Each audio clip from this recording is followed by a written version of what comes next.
Hey guys, this is a page from Beebom.com and this is the Mi Note 10, also known as the Mi CC9 Pro in China, and this is a phone that packs in a 108 megapixel sensor. Yes, a 108 megapixel sensor.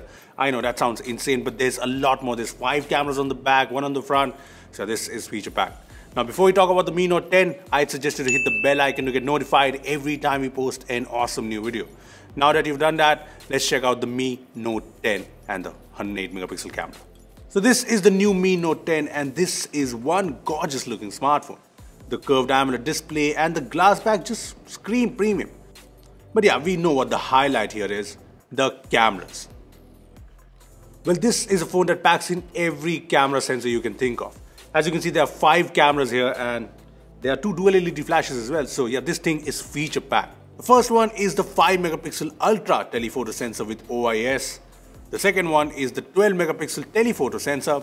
The third one is the insane 108 megapixel sensor with OIS.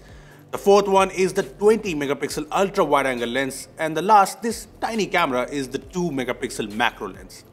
Well, the penta camera setup on the Mi Note 10 does sound very impressive on paper, but let's start with the big 108 megapixel sensor. Now this is the Samsung ISOCELL Bright HMX 108 megapixel sensor, and by default it captures 27 megapixel photos that use pixel binning. Now we will take a look at the usual 27 megapixel photos, but let's take a look at the 108 megapixel photos first. Okay, so these are photos Sharun took in Shenzhen and well, they look gorgeous, don't they? In good lighting, the 108 megapixel photos look great. There's good dynamic range and it's sharp and detailed. Plus you can zoom in a lot. Take a look at this shot. I can zoom in all the way and still read things. It's great. In low light, the 108 megapixel mode does not really do well, which is kind of expected because there's no pixel binning that creates a larger pixel for brighter shots. Anyway, these are 108 megapixel photos, so they are around 20 MB in size and they have a lot of detail. Here's a 64 megapixel shot from the Realme XT and a 48 megapixel shot from the K20 Pro alongside the 108 megapixel shot. Now let's just zoom in equally. Well, see the difference here? It's clear that the 108 megapixel photo has a lot more detail. Now here's another comparison. Now again, let's just zoom in. And well, as you can see, the difference is pretty apparent. So 108 megapixel photos are cool, but we all know we'll be taking the usual 27 megapixel photos from the sensor. So here are the usual shots. Now again, the 108 megapixel camera is pretty good. I mean, these photos certainly look beautiful, right? Now just check out this photo. This has great dynamic range, the colors look really good, it's a great photo all around. Now some photos do seem a little over processed and in low light things are a little mixed, but all in all I'd say it's fairly good. We also took a few comparison shots with the Realme XT and the K20 Pro, and I did notice that the photos from the Note 10 had better dynamic range and contrast, as you can see in this photo, plus the details. Let's just zoom in on the text here. See? Now here are a few more comparison shots.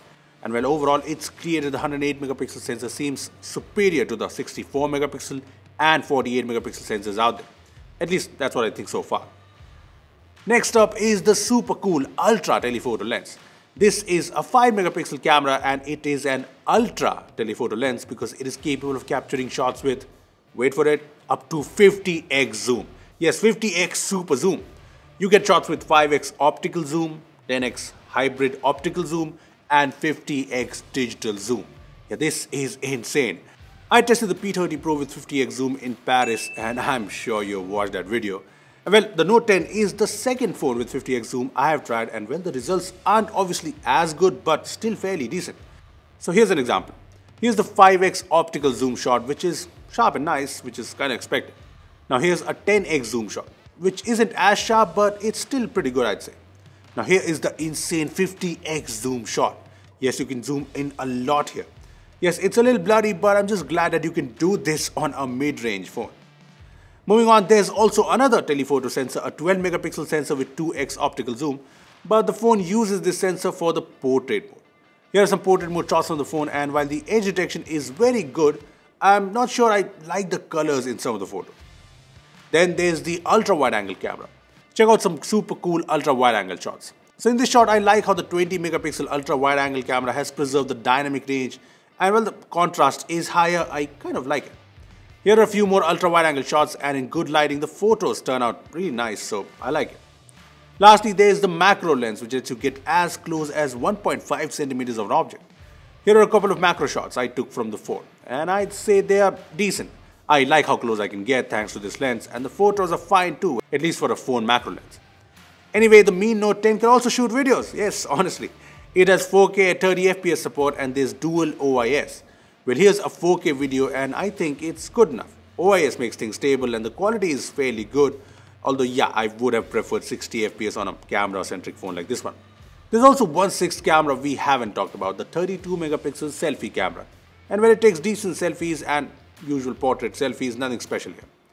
Well, that was a lot of photos and it is clear that the 108 megapixel sensor, the ultra wide angle sensor, the ultra telephoto lens, the telephoto lens and the macro lens combined to give the Note 10 the highest ever DxOMark score. I know that's the premium edition of the Mi CC9 Pro, but there's not a lot of difference between the premium edition and this standard edition, so you get the idea. Plus it helps that the cameras here perform really well.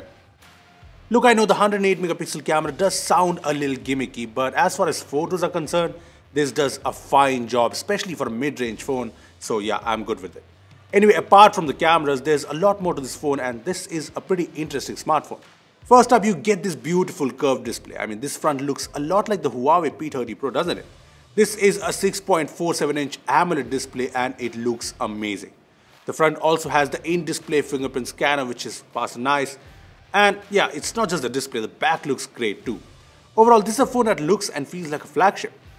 Now under the hood, the phone is not really a flagship, but it's decent. It's powered by the Snapdragon 730G, the gaming-centric mid-range chipset from Qualcomm, with up to 8GB RAM and up to 256 gigs of storage. Now we have used 730G phones in the past and they all perform well, so the Note 10 should be no exception. I mean, as of now, the phone has been fast and smooth, so yeah, I'm positive. On the software front, there's the cool new MIUI 11, but it is based on Android 9 Pie. Anyway, we did a video recently on MIUI 11 features, so you can check that out to know all the MIUI 11 features. Apart from all of that, the battery is also one of the big highlights in the Mi Note 10. The phone features a massive 5260 mAh battery that should last pretty long. Now the battery is big, but there's also fast charging. There's a 30-watt USB PD charger in the box which charges the phone from 10 to 60% in just around 30 minutes. Even with that big battery, so yeah, it is fast. Well, the Mi Note 10 starts at 2799 yuan in China, which is around 28,000 rupees in India. Now, there's no word on Mi CC9 Pro or Note 10's launch in India, but we got it from China because we wanted to test out the 108 megapixel camera and the insane penta camera setup, and well, I'd say I've been pretty impressed. I mean, yes, 108 megapixel photos aren't very practical, but the 108 megapixel sensor does capture good photos for a mid-range. Plus, there's so much versatility. You can capture great usual photos, ultra wide angle shots, 50x zoom shots, macro shots, portrait mode photos. Yeah, this is one feature-packed camera phone. So even if this does not launch in India, I really hope Xiaomi brings this whole penta camera setup on one of its upcoming phones. However, we know what the big question is now. Who will bring the 108 megapixel camera to India first? Xiaomi or Realme? Well, let's wait and watch. Well, that was a good look at the 108 megapixel camera and the 6 cameras on the Mi Note 10. So what do you think? Will we see a 500 megapixel camera and 10 cameras on a phone next year? Tell us in the comment section below. Also, give this video a thumbs up if you enjoyed it and make sure to share it with your friends who have been excited about the 108 megapixel camera. Lastly, subscribe to our channel for more amazing tech videos. Well, that's me signing off. Thanks for watching and I will see you in the next one.